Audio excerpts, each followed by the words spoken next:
What's the most shameless double standard you've ever encountered?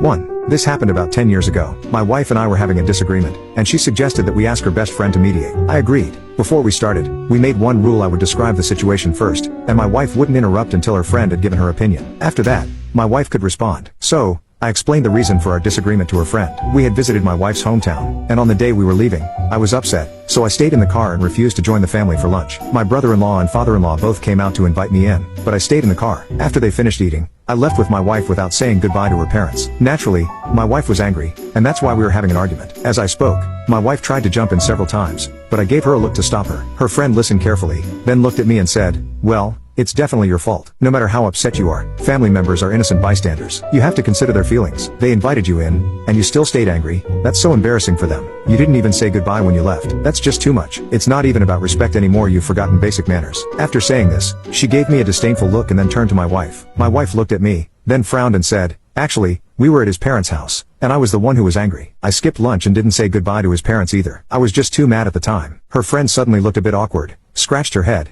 and then said to me, "Well, in that case, it's still your fault. Your wife felt hurt and lonely at your parents' house. You should have comforted her. You're the man here, after all."